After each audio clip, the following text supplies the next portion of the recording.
Bonjour à toutes et à tous et bienvenue à cette deuxième journée du colloque organisé par ASA Osons la relation. Je suis sûre que cette journée sera aussi passionnante que la journée d'hier, et tant pis pour ceux qui n'étaient pas là. J'aimerais remercier les oratrices et les orateurs de nous livrer leurs réflexions et d'échanger avec vous sur un thème bien particulier qui est ici en matinée, l'associatif entreprenant.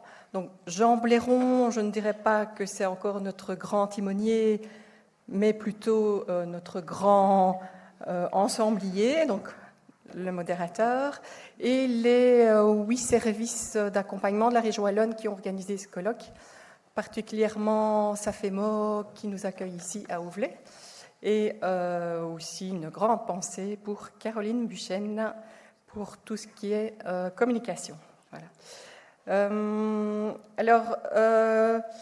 Ici, on est vraiment au cœur de la problématique d'ASA Région Wallonne, puisque la ASA Région Wallonne doit pouvoir se développer et innover, puisque les services d'accompagnement bruxellois ont créé leur fédération et qui est plus adéquate à leur réalité de terrain.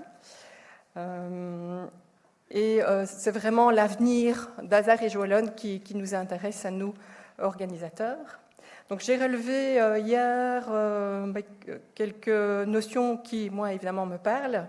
J'ai entendu parler de dehors, de dedans, de strates qui se rejoignent. Donc il y a l'axe bénéficiaire, l'axe équipe, mais il y a aussi l'axe politique.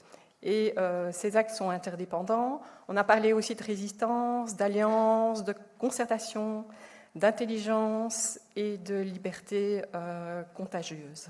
Voilà. Donc moi, je rappelle qu'on a vraiment besoin de vous, on a besoin d'engagement pour pouvoir développer notre intelligence collective. Et on a besoin de vos idées, de vos propositions, de votre dynamisme, de votre engagement. Mais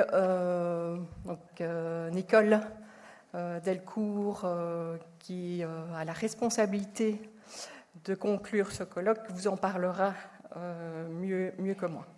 Voilà. Donc, je vous souhaite vraiment une très très belle journée, captivante et stimulante.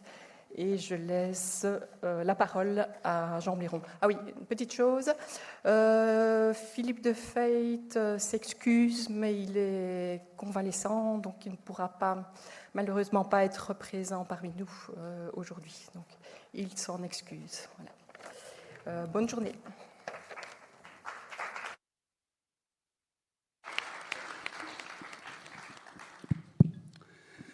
Voilà, bonjour à toutes et à tous, ravi de vous voir ou de vous revoir. Je voudrais commencer la journée par pas vraiment une synthèse de la journée précédente, mais la mise en lumière, si vous le voulez bien, notamment pour les orateurs qui nous rejoignent, de quelques points clés qui, d'après moi, émergent de cette première journée. Je pense que nous pouvons les garder en tête pour bien faire le lien entre ce dont nous avons discuté hier et ce dont nous allons parler aujourd'hui. Alors, en fait, j'ai rédigé ça en 7 phrases que je vous propose. Bon, plutôt des phrases proustiennes, un peu longues, mais bon, voilà, 7 phrases. Alors, la première, je vous propose ceci. Donc, effectivement, Frédéric vient de le rappeler, nous sommes ici pour essayer d'élaborer une pensée collective sur l'exercice de nos missions d'accompagnement. Cependant, c'était une des questions d'hier, nous ne pouvons probablement pas nous contenter de réfléchir, nous devons aussi dresser des lignes d'action. C'est le sens de la deuxième journée. 2, le sens de l'accompagnement n'est pas figé, ce qui est heureux. Pour autant, tous les changements ne sont pas bienvenus. Alors on peut considérer que l'accompagnement, c'est un espace-temps où on fait honneur aux personnes, où on les considère peut-être comme des commanditaires, sûrement comme des partenaires.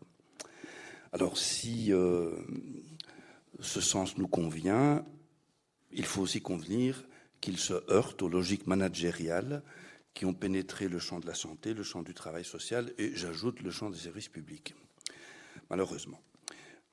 Troisième proposition, les mots « renforcer le pouvoir d'agir par une juste présence », je mixe un peu plusieurs interventions, nous mettre au service de l'autodétermination des personnes conviennent probablement au travail que nous faisons. Si c'est vrai, il faut que nous admettions que cela va éprouver nos capacités personnelles et exiger de nous une réflexion sur notre relation au pouvoir, puisque la relation d'accompagnement, si nous y recherchons l'égalité, est une relation qui est aussi inégale.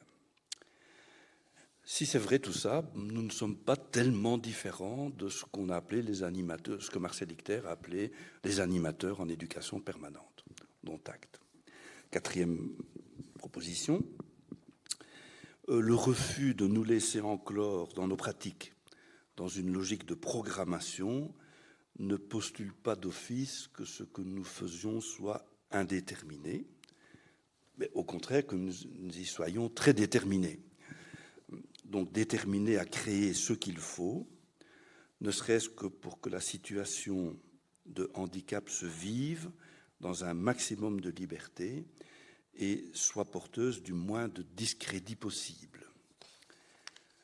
Cinquième proposition, ce qui fait farine au moulin se joue souvent dans les interstices. Vous voyez que je passe à l'après-midi, les moments moins formels, les moments inattendus, le côte à côte plutôt que le face à face.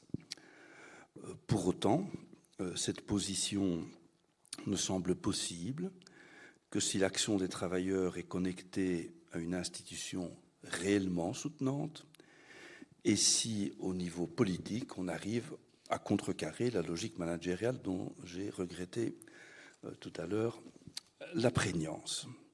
Sixième proposition, la participation forte des personnes que la société handicape est nécessaire et possible. Christine Mailly.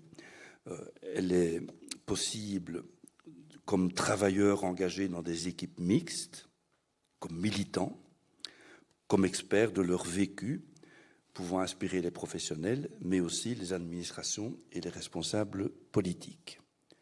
Enfin, septième proposition, mais tout cela n'est pas envisageable si nous restons isolés, si nous continuons à travailler, comme on a dit, en silo, vous voyez, chacun dans son secteur, son petit sous-secteur, son petit sous-sous-secteur.